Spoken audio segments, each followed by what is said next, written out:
Hey folks, welcome back to the second part of this look of C64 game cartridges. Now remember last week I sat down, grabbed a bunch of games from my collection, which is sort of that pre-crash era, 1980 to 1984, mainly US releases, and very small games fitting within the initial C64 restriction of 16K. Obviously we had the crash in 84 in the States, which sort of drained a lot of that momentum there, and cartridges sort of stopped.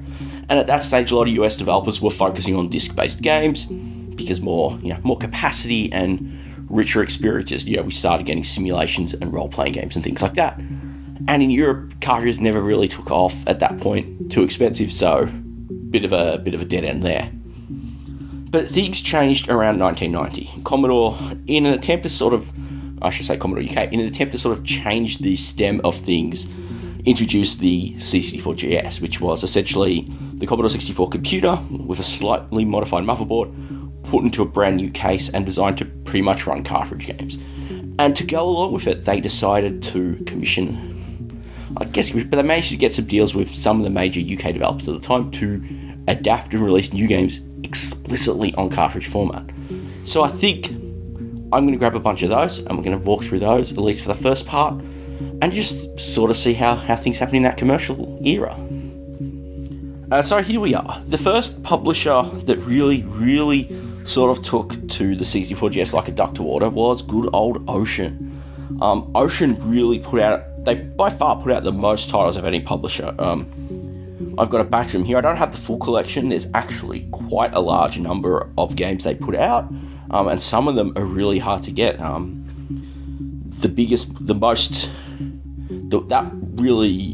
The one that's hard to get is Double Dragon, which is only ever released at a single computer show. But yeah, one of the deals I did was actually a deal with Commodore where this edition of Terminator 2 would get thrown in. And this is basically, like you sort of see, it's nothing like the normal T2 box. It doesn't really have any back details there. And inside, you've got the cartridge and, well, let's get it. And along with saying Terminator 2, it also says that it's got the image system and modern music maker. So it's actually a three-way compilation of the game and two of the utilities. But it's got that standard Ocean cart, sort of beige with the imprint. And nothing really special about it, just like, do not open warning on the back. Let's try and get that in good position. And then, of course, you've got the manual. I have to admit, I actually do like this cart. And you got the manual, which is a little folder dealy, sort of runs through how to run all three programs. Which I always thought this was a very special deal in having Terminator, the image system, and this music tool. I've never used the other two games, and I haven't actually played Terminator 2 off cart. Back in the day, I had a friend who had the game on disc, so I remember it not being too bad a multi-load. But, it is a 91 release, so hey, it could be rather nice to enjoy that with less disc activity. But that's really sort of, as you can see, it's really sort of nothing like the traditional look is. So let's take Terminator 2 to the side and let's go through some of these. So you sort of see the standard box format is pretty much similar across the run. You've got sort of this dotted background, you've got the Commodore 64 cartridge, Ocean logos, and down the side, at least you see for the early games, you've got the sort of branding sort of message here. Plug straight to your C64 or your C64 GS, giant memory, improved graphics. You flip around to the other side, instant loading, enhanced play. And that's really why the Commodore was sort of pushing the GS, was that, to get people off cassette. This came out of Commodore UK, and Commodore UK, of course, was in a market that was very much heavily weighed towards cassette gaming. And then you've got the sort of standard format in the back. You've got, one text description in English, the other in a couple of foreign languages. I think it's German, Italian, Spanish there. Can't double check. And then, of course, you've got down the side 3 screenshots of the game itself. And, you can sort of see, Ocean stuff was a mixture of games that had previously been released on disc and tape, as Batman was. This would have been Batman itself came out in 1989. The cartridge a year later. Terminator, of course, was bundled with machines, and that was a 91 release. But it was only ever bundled with machines. You couldn't get it separately, so bit special why it was like that. Whereas games like RoboCop was one of the early wave the other thing that's interesting, which I'll do before I get into a box, is the difference between sort of early wave and late wave releases. And it's all symbolised there in the corner. If you have a look at Robocop 2 there, the picture, of course, is of a C64 of Ocean's cartridge. But if you look at Toki, which is late 91, sort of one of the ones towards the end, it's, you know, plugged straight into any Commodore 64 computer, and it's got a picture of a bread bin and a 64C. And this is really that sort of acknowledgement that when the GS failed as a platform, to sort of like refocus it. Like you can see with Shadow of the Beast here, you know, it's got the little sticker that basically says the same thing, plug straight into any C64 GS. So let's open it, because we looked at Terminator there, so let's look at Robocop, because Robocop has a very interesting design consequence made. Of course, you've got a customary Ocean baggie. You've got the manual, which is a little horizontal leaflet. Kind of like one of the things I like. You won't see it. You see it in Batman, but you don't see it here. Is that it's just a plain black background. With Batman, it's actually got the sort of dot pattern that you see as part of the cartridge branding, like this dot pattern here in the background of pages, which is actually very interesting to say the least. But you've got instructions. You've got a fancy sticker, which is basically the game box art there.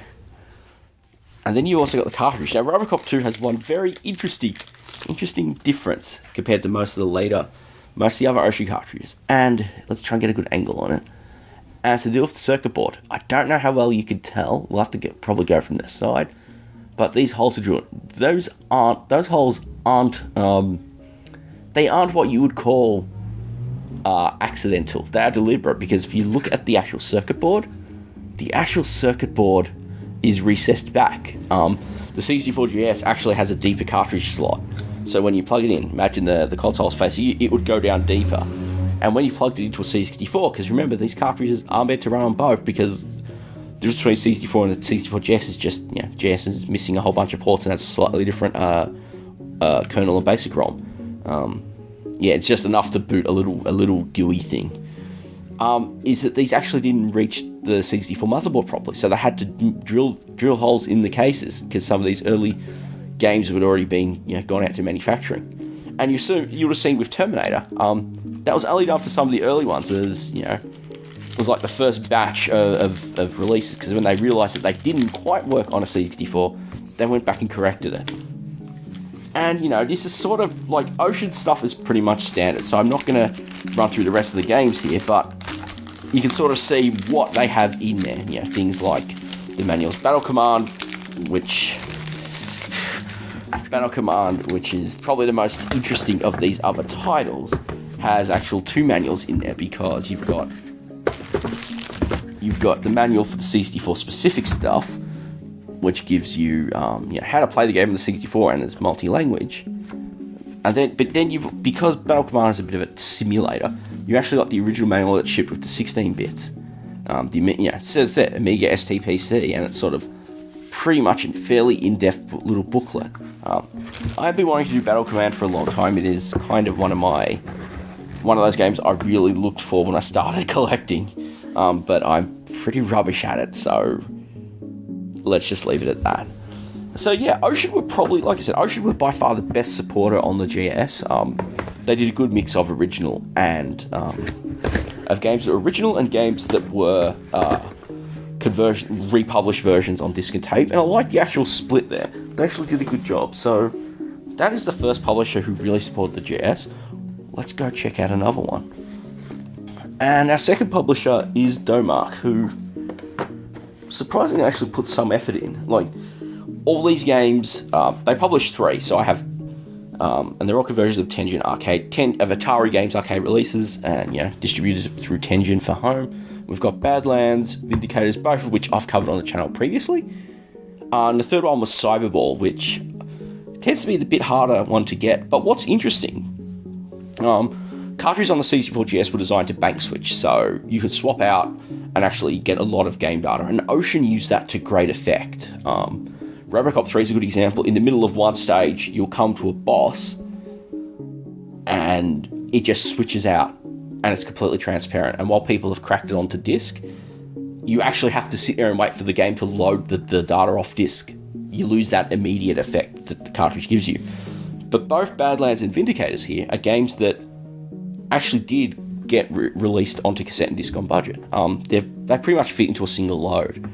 And so we'll flip around the back so you can sort of see. There's sort of a similar style, screens down the side. And one warning, of course. Let's bring Badlands up and get it closer in so you can see this. Let's get it, come on. For best results, please use a cheater joystick with this game. Referring to the horrible... Let's actually have one. The Cheater Annihilator, which is what came bundled with the GS. And that's actually one of the big innovations that the GS offered a C64, is that it actually had 2 independent fire buttons, which is done by accessing the paddle lines, which is a cool trick. Surprisingly, no one thought of it earlier. But, it's funny enough, because some of the Ocean games actually use that really well, but neither Badlands or Vindicators do, which is hilarious. So you've got the shots of the game, got game screens, you've got the description in multi-language, and a shot of the arcade machine, of course. Let's go open them up, and Badlands is the one that's in better condition internally, so I'll use that. And the first thing you've got is your leaflet, which is interestingly only in 2 languages, English and Italian, and it's just, this is the Italian side of the leaflet, explaining how to play the game. Flip around to the back for the English side. There's pretty much not much has to be said there. It's pretty much you expect. I love there's a warning of viruses, but the leaflet is pretty much covers all the platforms, including the 16-bit, so that's probably why. And then we get to the cartridge itself, which is snug in this nice little cardboard tray. And again, it's sort of visually it's a little different. It's nice, and it is a much longer cartridge than Ocean, so it sticks out of the GS a bit more, or sticks out the back of the 64 a little more. And then you've got the warning. You just got general warnings on there about how to actually use it. Turn it off, plug it in, blah blah blah. Make sure you don't kill your machine by doing it wrong. But then you flip around to the back, and Ocean had the warning about just turning it off and all of that. Here with Badlands, it sort of stresses that it'll work on your C64. Just make sure you turn it off. Which interesting that they had to go that much detail. It's hard to tell whether they were getting that sort of information from potential consumers. But it's sort of a fairly bland cartridge otherwise. Does have an end label. Ocean's one don't, but Badlands does. Thus I should say all the Domark ones do. Vindicators is more or less the same. Nothing really special internally in there, but it's interesting enough from a cartridge. And now our last publisher from the GS era that I actually have is System 3. System 3 put out 2 games for the GS. This enhanced version of Myth is the first. The other one is Last Ninja Remix, and that is pretty much Last Ninja Remix as released on disc and tape. Myth is interesting because it's actually a tuned version of the game. They've actually tuned, and for what for me is probably the biggest weakness of Myth, which is the energy drain. They've actually taken that out. There's also a bit nicer presentation, but one of the things that's really interesting about it. Let's go inside. I do apologise for the box. Whereas Hero from last week was the result of bad postage, this one, the seller actually did a good job in sending it. This was the condition they had it in. So we've got the cartridge itself. Again, this is sort of the cartridge style that came with the compilation that came with the GS, the 4-game pack with that, and then there was Fun Play and another compilation, I forgot the name, Power Play and Fun Play as well. I think they used the same cartridge. But yeah, anyway, one of the interesting things with Myth, of course, is this box art and promo art on the cartridge is the art that was used for the Amiga version, not for the 64 version. I always find that interesting. But then, pretty unassuming, but on the back, we'll have to do double flip to get this, is this little note. You think it's like the kind of note that Domark used, but no, it's actually, please note, screen will turn black on C64 screens. At this point, type in security code to proceed. This is hilarious for all the wrong reasons. In essence, when you boot Myth up on a C64 GS, the game starts right away, as it should. Booting it up on a C64, as the message says, brings up a blank screen. And you have to actually punch in a key code to continue. So this is of course, we'll go flick through the manual, and you've got your sort of like your sales pitch on System 3 and the GS and why everyone is so awesome. You got the story of Myth. I have to admit, I've been wanting to do this for a while, but I'm kind of a bit stuck on Myth at the moment, so it probably won't happen. But more importantly, this is how you combat the blank screen. You power it up, you get the black screen, and then you type sys space 3 space myth, and then the game starts. I don't know, I presume it was, they call it a security code, which is very interesting, and I don't know, like, was it to prevent piracy, you played on a GS, you don't have to worry about people, hacking into it, but on the 64 you probably can, so to do that, and if you forget that aspect, yeah, it's a weird little thing. And then of course you've got your standard, kind of controls and whatnot. But what's also interesting is there's a catalogue, and System 3, while they only put out 2 games, they actually had plans to put out a fair few more. Let's have a look, let's get that insight, and we can sort of see Last Ninja Remix, Myth, Vendetta, Last Ninja 3, Flimbo's Quest, Turbocharge, International Karate Deluxe, Deadlock, and Dawn of Steel, Myth 2. Now, only those first 6 ever came out, and only the first 2 made it to cartridge. So System 3 have quite a record of games that weren't, and for both the cartridge and for the 64 in general in the later days. So yeah, we'll start off flicking through this little leaflet. There's Last Ninja Remix, okay, Last Ninja 2 with prettier background, prettier side graphics, and a new soundtrack. I kind of prefer the original soundtrack. Ninja Remix is far more interesting on the 16 bits, where on the Amiga and ST there's a very great conversion of the first game, because they didn't get a version of it. Myth, which we're looking at, Vendetta, and of course Last Ninja 3. And Last Ninja 3 in particular really feels like it benefit from cartridge. In fact, a lot of System 3's games from the time, games that are mentioned in that list that did come out, all really felt like they would have been good on cartridge. Turbocharge is one that definitely could have benefited. It's a pretty bad multi-load on cassette. So those are the games from the GS. There's you can sort of see this sort of split between just making existing stuff more convenient,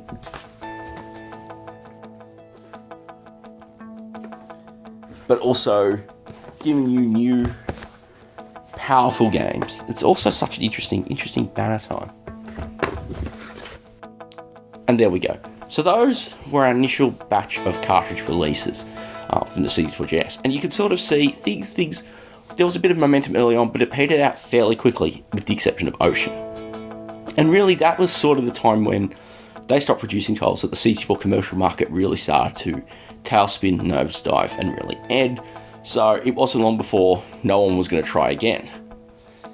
Although things really have picked up in the last few years, really off the back of RGCD and their kart competition. That sort of led to the initial spurt of cartridge game releases, and you also had, Easy Flash, titles being written for Easy Flash, like Prince of Persia, that really sort of brought the idea of a cartridge format back. So what I'm going to do now to close things out is I'm going to go grab a bunch of my RGCD releases and some homebrew game, well, they're all homebrew games, and a couple other stuff, show you some of those, and then we'll close up.